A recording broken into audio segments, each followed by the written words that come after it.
Doctor Who Season 12, Episode 4, titled Nikola's Tester, Night of Terror, and this episode is pretty damn good. I mean, there's only like a nitpick thing, and that is that we go to a lab to a moving train with no line or explanation of how we got there.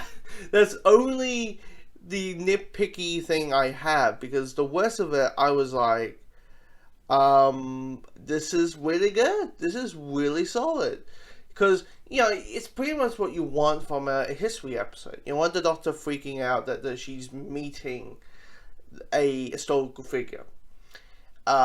You want a little bit of the history to remind us. I have the appendix going like, who's Nikola Tesla?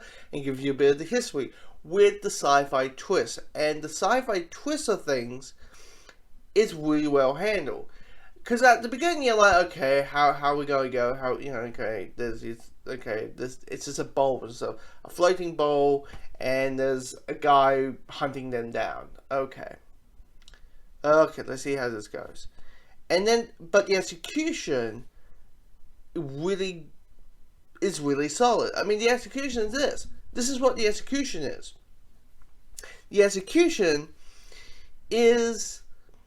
Remember that spider from the Runaway Bride, the 2007 Christmas special? Okay. Picture that with a scorpion, but it's basically a human body with a scorpion head. Yeah, that's creepy as hell, and that's the Queen, because all her sisters and brothers and children, whatever you want to put it, are just scorpions.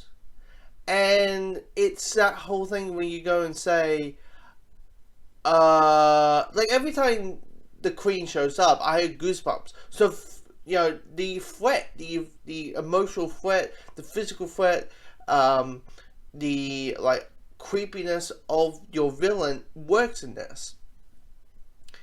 So all the sci-fi stuff, and here's the thing, the climax of it is really well handled with a BBC budget. It's really well handled. I mean, the opinions are getting chased, along with Thomas Eggleston, because Thomas Eggleston is in this episode. They've explored the rivalry between the two, between Tesla and Eggleston. But there's a scene where they're getting chased by scorpions. And it's pretty well handled done. There's like sweeping shots and all that kind of stuff. I'm like, wow. For a BBC budget, pretty well done.